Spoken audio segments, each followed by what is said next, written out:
Hello there, YouTube. Wow, that was really lame. This is a long overdue video, and since I've gotten this new influx of subscribers thanks to my good buddy Luke, I figured I kind of owed everybody a video, so in case you didn't want to sort through my past of random topics that I feel the need to burden the rest of the world with my opinion about. So, on that note, I thought I'd come back in with a little light topic, morality. And the nature of morality. Now, morality is a subject that will never be pinned down with any form of certainty. So anybody who claims to have pinned down either a roadmap, a list of moral and immoral actions, or even a test is deluded or full of shit. That's the way it is. Now, if morality exists, then we are obligated to live in line with what is good. But if there is no moral standard, then there is no tally card in the sky, and yes, no repercussions for even the most abhorrent behavior. No cosmic repercussions, that is. There can be some rather unpleasant repercussions that are a part of this world that we already live in. I've thought before that cultural morality is really the only kind of morality that matters, because it's the one that's going to be punishing you. But if morality is only determined by what can be punished, then nothing is immoral, as long as you don't get caught. And I think we can all agree that that's no good, right? I hope so.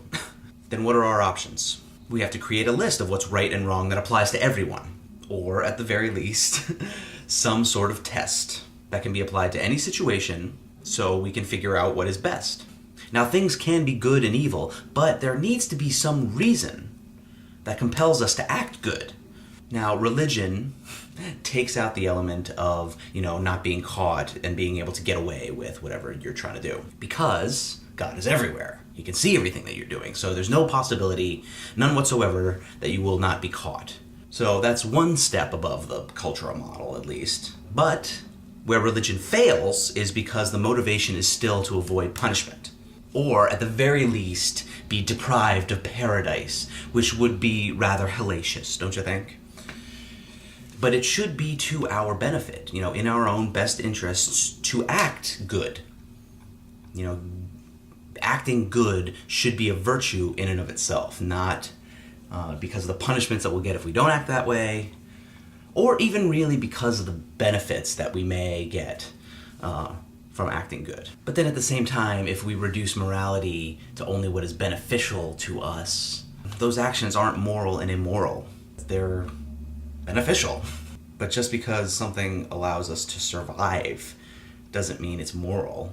Say you're in a train car you're a Jew and you're in a train car in the Holocaust, and there's only, there's a limited amount of food, so, a 25-year-old man throws a 5-year-old child, out of the moving car, which I know couldn't happen because they were locked, but still, let's say, for the sake of argument, that somebody's able to throw this kid out of the car because there's only a little bit of food left and, he wanted to survive himself. I would be hard-pressed to say that's a moral action, even though it is in his best interest.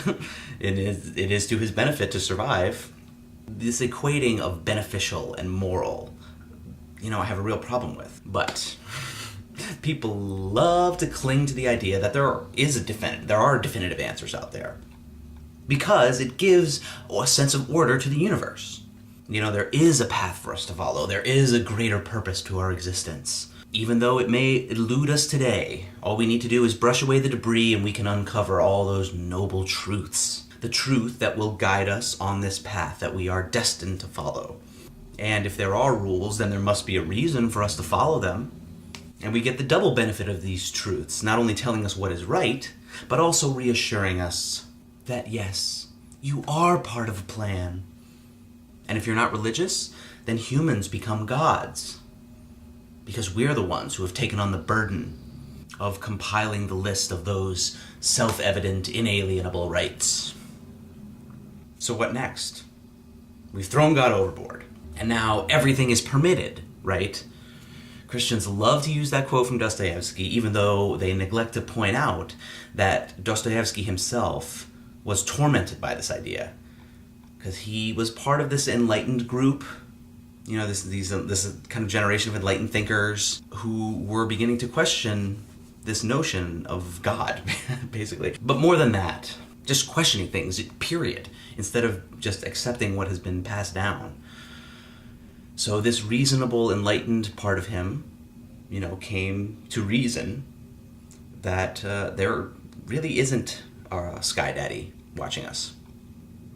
But at the same time, it's hard to cast off these images that, you've grown up with your entire life. So he still had an affinity for religion, is, the best I can put it, I guess. And, even I have an affinity for religious mythology, but, that separation doesn't torment me. I can still be interested in the mythology and the lore and all that, and accept that that's all it is. It's just a story that's been passed down. Has no basis in fact. Well, some. I'll give you that. The Holy Bible, the King James Bible, has some basis in fact. But he was tormented by this idea that, yes, reasonably everything should be permitted, but he can't escape, and none of us can, what can best be described as a moral instinct. And it's true, and I believe that humans have this too. There is something that is akin to a moral instinct in humans. Because, I've been very angry with people. But I've never murdered anybody, not because I'm going to go to jail, definitely not because I'm going to go to hell, but just because I personally feel it's wrong. Huh? What? Wrong? You don't believe in morality. Yes, there it is. I can't explain it. This also goes out probably to the religious folks out there who say that, atheists can't believe in anything that isn't, rigidly explained, with verifiable proof and all this stuff. Yeah, sure, I can take a couple leaps of faith, and that's one of my leaps of faith, is that I feel that there is some sort of moral instinct. Is it because humans are naturally social animals? So the instinct to, on some level, to look out for one another, whether it's a small community of just your immediate family, or, if you're a total earth crunchy hippie and you want to take care of the whole world, is that instinct just there because it's beneficial to the survival of our race? Maybe. But I am a bit of a romantic at heart. So I say that moral instinct is located within each and every one of us. But, again, no tally card in the sky, no cosmic scales of justice to balance, with good and evil.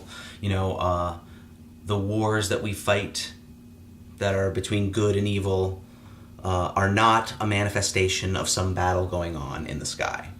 And really, at the end of the day, the only repercussions you're going to get are right here. So yeah, it's good to be back. Please post some responses to that tell me I'm completely full of shit, because that's probably the only way I'm really going to be posting videos on a regular basis, is if I get infuriated. But there's quite a few infuriating things going on these days, so you never know. Anyway, peace. I'm out of here.